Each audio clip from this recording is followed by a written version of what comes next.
Hello दोस्तों, नमस्ते। मैं दान कुमारी तो आपका स्वागत करती हूँ मेरी कुकिंग ब्लॉग में।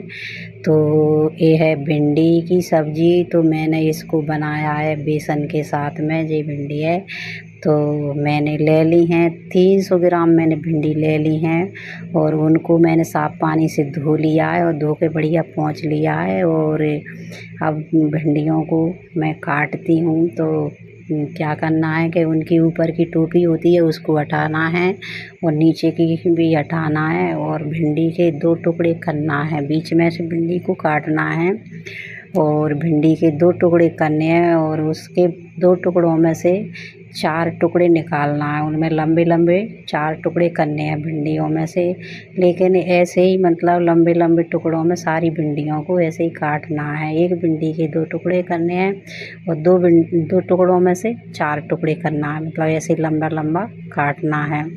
तो भिंडियाँ मेरी कट के तैयार हो गई हैं।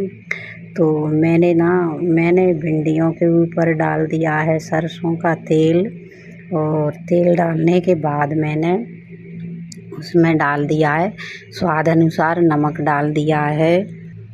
भिंडियों में मैंने डाल दिया है तेल डालने के बाद मैं उसमें डाल देती हूँ नमक स्वाद अनुसार और नमक डालने के बाद डाल देती हूँ आधी चम्मच लाल मिर्ची और आधी चम्मच हल्दी पाउडर और डाल देती हूँ धनिया पाउडर और आधी चम्मच गरम मसाला। और उनको डालने के बाद 3 चम्मच के करीब मैंने बेसन ले लिया है तो बेसन को डाल देती हूँ उनके ऊपर। तो अच्छे तरीके से बेसन को और मसाले को भिंडियों में मिलाना है, मतलब इतना मिलाना है कि अच्छे तरीके से भिंडियों में मसाला लग जाए और बेसन उसके अंदर मतलब लग जाए। तो ऐसे तरीके से भिंडियों को मिलाना है। और इधर मैंने कढ़ैया में तेल रख दिया गरम करने को।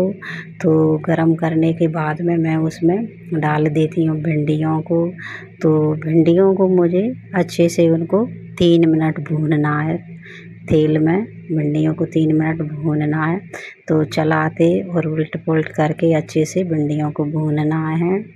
तो 3 मिनट हो गई हैं, भिंडी भुन गई हैं।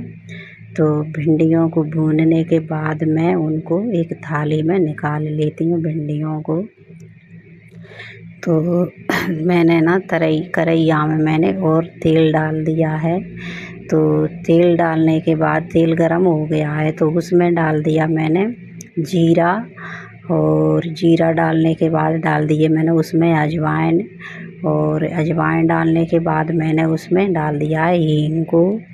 तो हींग को डालना मतलब भिंडी की सब्ज़ी में हींग डालना ज़रूरी रहता है।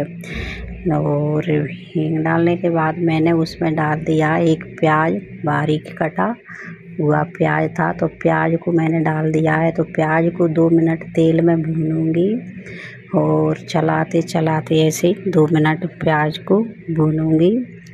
और 2 मिनट हो गई हैं तो मैं उसमें डाल देती हूँ लहसुन और हरी मिर्ची। तो 1 मिनट में मिर्ची और लहसुन को ऐसे उसके साथ में प्याज के साथ में भून लूँगी। तो भूनने के बाद फिर मैं उसमें डाल देती हूँ एक टमाटर, छोटा सा मीडियम साइज़ का एक टमाटर मैंने बारीक काट के रख लिया था। तो टमाटर को डाल दिया है मैंने उसमें। तो ऐसे टमाटर को चलाऊँगी मैं। टमाटर डालने के बाद डाल देती हूँ मैं उसमें स्वाद अनुसार नमक और 1 चम्मच डाल देती हूँ धनिया पाउडर, 1 चम्मच डाल देती हूँ गरम मसाला और 1 चम्मच डाल देती हूँ हल्दी और 1 चम्मच डाल देती हूँ लाल मिर्ची। और लाल मिर्ची को और मसाले को मैं 2 मिनट भूनूंगी जब तक कि मेरा मसाला तेल अलग नहीं हो जाता, जब तक मैं उसको भूनूंगी अच्छे से। और 2 मिनट हो चुकी हैं तो मेरा मसाला भुन गया है तो मैं भिंडियों को मसाले में डाल देती हूँ। तो अच्छे तरीके से मैं भिंडियों को तेल में मसाले में अच्छे से भून लूँगी और चला के उल्टी पुल्टी करके अच्छे से मिला के मैं उसको अच्छे से चलाऊँगी। और चलाने के बाद मैं उनको 1 मिनट के लिए मैं ढक दूँगी, ढक के पकाऊँगी।